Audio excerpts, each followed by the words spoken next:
आज हम देखते हैं कॉन्ट्रैक्ट पेपर पे साइन हो जाने के बाद जिनसे स्टूडियो खरीदा गया था, शीना उन्हें बार बार थैंक यू कहती है। शाओ कहता है अगर किसी को थैंक यू कहना ही है तो वो उसे कहे। ये भी कोई पूछने की बात थी शीना के लिए। शीना जब पूछती है उसने उसके लिए ये स्टूडियो लिया है ना, तब शाओ कहता है ये सब उसने खुद के लिए किया।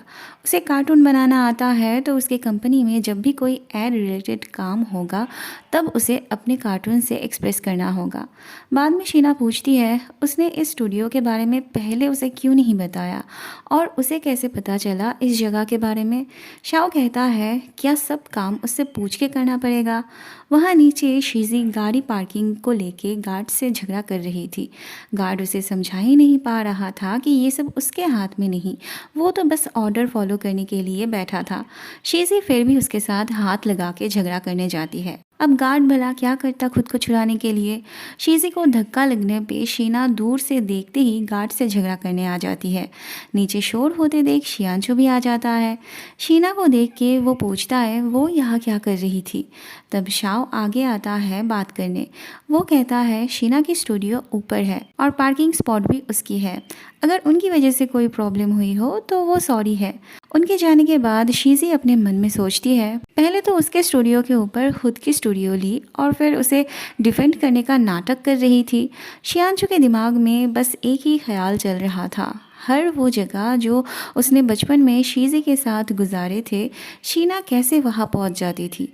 घर जाके शीना शाओ पे बहुत गुस्सा करती है। उसे लग रहा था शाओ ने जानबूझ के उसे परेशान करने के लिए वहाँ उसके लिए स्टूडियो लिया था।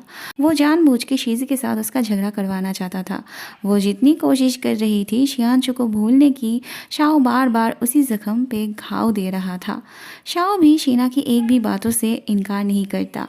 शीना उसे जितनी भी शब्द कही शाओ उन सभी से एग्री करता है, जिस वजह से शीना भी शाओ को कड़वी कड़वी बातें सुना देती है। और फिर बाद में हमें पता चलता है शाओ को शियांचो और शीजी के वहाँ स्टूडियो लेने के बारे में पता ही नहीं था, वो तो कोइंसिडेंटली हो गया था। शेंग उसे ये बात शीना के साथ क्लियर करने के लिए बोलता है, पर शाओ कहता है इससे कोई फ़ायदा नहीं होगा क्योंकि शीना के दिमाग में जो एक बार घुस चुका है, अगर वो क्लैरिफिकेशन देने जाएगा तो शीना को वो झूठी लगेगी। वैसे भी वो अभी भी शियांचू के लिए फीलिंग्स रखती है, वो उसका फैमिली है। शेंग को शाओ के लिए बहुत बुरा लग रहा था।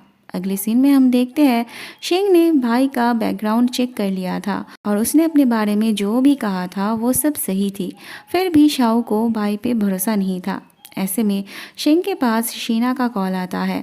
वो घर जाना चाहती थी क्योंकि वो अपने मॉम डैड को फ़ोन पे नहीं पा रही थी। शीना को बताया जाता है उसके मॉम डैड ठीक है। थोड़ी देर पहले शीजी उनसे मिलने गई थी। हो सकता है शीजी की वजह से वो फ़ोन नहीं उठा पा रहे हैं। शीना कहती है अब क्या वो उसके मॉम डैड के पीछे भी स्पाई लगा के रखा है। शीना जाने ही लगती है कि ऐसे में उसके डैड का कॉल आता है। वो बताते हैं उसके मॉम का अस्थमा बढ़ गया था, पर भगवान की कृपा से उनके पड़ोस में एक अस्थमा स्पेशलिस्ट रहने आए हैं। उसके मॉम को हॉस्पिटल ले जाने से पहले ही उन्होंने उसके मॉम को ठीक कर दिया। शीना को पता था ये काम शाओ का ही हो सकता है क्योंकि उनके घर के पास में जो घर था वो बहुत पुरानी थी, तो क्यों कोई स्पेशलिस्ट वहाँ घर खरीदने जाते। एक पल में शाओ की तरफ शीना का जो गुस्सा था वो ख़त्म हो जाती है और वो उसके लिए खुद से फ्राइड राइस बनाना चाहती है। वहाँ शियांचू को कुछ अच्छा नहीं लग रहा था। उसके मन में ढेर सारे सवाल थे पर किसी के पास उसके मन मुताबिक जवाब नहीं था। शीना तो अब बोलना ही छोड़ दिया था और शीजी तो कुछ अलग ही समझाती थी उसे। आज फिर से वो शीजी से पूछता है उसने पेंटिंग क्यों छोड़ दी। शीजी बताती है उसके विदेश जाने के बाद उसने मॉडलिंग शुरू की, एक्टिंग पे फोकस किया, तो धीरे धीरे उसकी पेंटिंग की शौक चली गई। शियांशु कहता है पर इत्तेफाक से शीना को पेंटिंग पसंद है। शीजी बताती है शीना उसे अपना रोल मॉडल समझती है, उसी को देख उसे पेंटिंग का शौक चढ़ा था। अगले दिन बाई और वेंजी बाहर ऐसे ही घूमने निकले थे। उनके बीच शीना के बारे में बात हो रही थी। बाई तो डायरेक्ट एक्सेप्ट करता है कि वो शीना को पसंद करता है और वो उसे अपना बना के रहेगा। वेंजी कहती है वो शाओ की गर्लफ्रेंड है और शाओ को अगर पता चला तो वो उसे मार ही डालेगा। भाई कहता है क्या उसने शाओ को ऐसा कुछ करते हुए देखा? वैसे भी शाओ और शीना की अभी तक शादी नहीं हुई है, तो अभी भी उसका एक चांस है और उसे उम्मीद है शीना उसके जैसे लड़के को ज़रूर पसंद करेगी। बाद में विंसी बाई के बारे में शीना को बताने जाती है और उसे पता चलता है शाओ ने शीना को स्टूडियो गिफ्ट की। विंसी को एहसास होता है बाई का कोई चांस नहीं था, शाओ ने बाजी मार ली। वहाँ शियांचू की दीदी उससे मिलने आई थी। शीजी तो उसे देखते ही घबरा जाती है। शियांचू की दीदी यहाँ उनकी शादी के बारे में बात करने आई थी। जाते वक्त शीजी उससे अकेले में बात करने उसके साथ जाती है। शीजी तो घबरा रही थी कि कहीं वो उसका पोल ना खोल दे। शियांचू की दीदी कहती है फिलहाल उसका ऐसा कोई इरादा नहीं, वो दोनों एक दूसरे के काम आ सकते हैं। शीजी उससे शीना के कॉमिक बुक के कॉपी के बारे में जानना चाहती है, पर वो थोड़ी ना उसे बताने वाली थी। शीजी कहती है तो फिर वो उस पर कैसे भरोसा करेगी? शियांचू की दीदी कहती है वो उसे फोर्स नहीं कर रही है उसे भरोसा करने के लिए। वहाँ शीना शाओ के लिए इतना सारा खाना बनाई थी उसे कॉमिक फ्रेंड्स मीटिंग पे इनवाइट करने के लिए, पर अचानक से उसे ख्याल आता है अगर शाओ ने कुछ उल्टा सीधा हरकत कर दी तो उसका मीटिंग बिगड़ जाएगा। फिर वो उसके पीछे पड़ जाती है मीटिंग पर ना जाने के लिए। बहुत समझाने के बाद, बहुत रिक्वेस्ट करने के बाद शाओ इनडायरेक्टली उसकी बातों से एग्री करता है। अगले दिन शीना सरप्राइज्ड हो जाती है वेंसी की डेकोरेशन देख के। उसने बहुत अच्छे से हॉल को सजाया था। शीना बहुत एक्साइटेड थी अपने फैन से मिलने के लिए। वेंसी जब उसे फ़ैन लिस्ट दिखाती है तब शीना को अजीब लगता है ये देख के कि उसके ज़्यादातर फैंस ज़्यादा उम्र के थे। बहुत टाइम हो गई थी पर एक भी फ़ैन अभी तक पहुंचा नहीं था। शीना को टेंस्ड देख वेंसी बाहर जाती है चेक करने।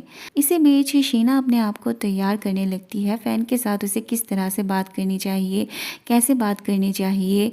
थोड़ी देर बाद वेंसी अपना उतरा हुआ चेहरा लेके आती है। शीना को लग रहा था शायद कम लोग आए हैं, पर वेंसी कहती है लोग तो बहुत आए हैं पर वो खुद ही जाके देख ले। शीना आके देखती है सारे के सारे ओल्ड एज के थे और सब जैसे सब्जी मार्केट आए हुए थे।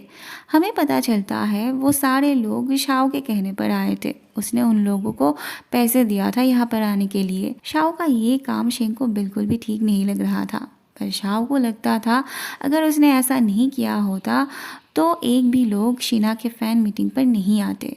और शाओ को ये भी विश्वास था कि शीना को ये बात पता ही नहीं चलेगी, पर शीना इतनी भी बेवकूफ़ नहीं थी। वो तो उन सबको जाने के लिए बोल देती है। शाओ ऑफिस रूम बैठ के सीसीटीवी पर सब देख रहा था क्योंकि उसने उस हॉल में कैमरा लगवाए थे। शीना को मीटिंग कैंसिल करते देख शाओ को बहुत गुस्सा आता है। वो शीना को अजीब कहता है, पर शेंग कहता है इस बार वो अजीब था। शीना को वेंजी से पता चलता है कैमरा के बारे में। शाओ अच्छा करते करते शीना को गुस्सा दिलाने वाली काम कर ही बैठता था। शीना को इसी वक्त शाओ से जवाब चाहिए था।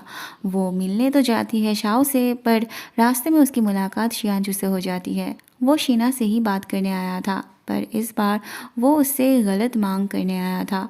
शुरू में तो शीना के साथ साथ हमें भी लगता है कि शियांचू को शायद शीना के बारे में एहसास हो गया था, पर ऐसा कुछ भी नहीं था। वो तो यहाँ शीना से ये रिक्वेस्ट करने आया था कि वो अपनी स्टूडियो किसी और जगह पे लगाए, क्योंकि वो शीजी को अपसेट होते हुए नहीं देख सकता था।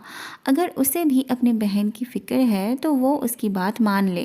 तभी शाओ आगे कहता है भला शीना शीजी के लिए अपनी स्टूडियो की जगह क्यों चेंज करेगी?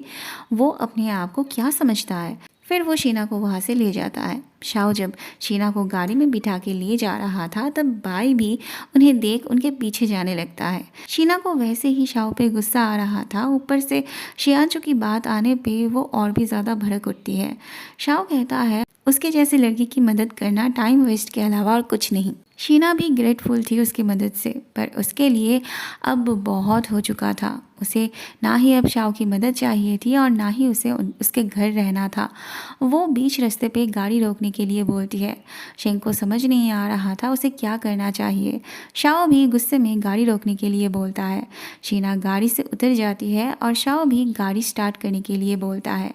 शीना अपसेट होकर यहाँ बैठती है और तभी भाई आता है। भाई उसे गाड़ी में उठने के लिए बोलता है तो शीना भी इनकार नहीं करती। शाओ पीछे घूम के ये सब देख रहा था। शेंग को शीना के लिए फिक्र हो रही थी, पर शाओ को भाई का गाड़ी का नंबर पता था, तो वो शेंग को शीना के लिए फिक्र करने से मना करता है। वह शीना तो शाओ पे गुस्सा थी, उसे गलत समझ रही थी, पर भाई शाओ का कंपटीटर होके भी उसके फेवर में बात करता है। वो शीना को समझाता है शाओ ने जो भी किया वो ठीक किया, उसका तरीका गलत हो सकता है पर वो उसके साथ हमेशा अच्छे से पेश आता है ना, उसके साथ हमेशा अच्छा करता है, हर मुश्किल से उसे बचाता है। उसकी बातों से शाओ की तरफ शीना का जो गुस्सा था वो थोड़ा शांत होता है। शीना अपने घर आके फिर से शियांशु को याद करने लगती है और वहाँ हम एक और नए कैरेक्टर को देख पाते हैं। इसकी बातों से लग रहा था ये शाओ को पसंद करती थी।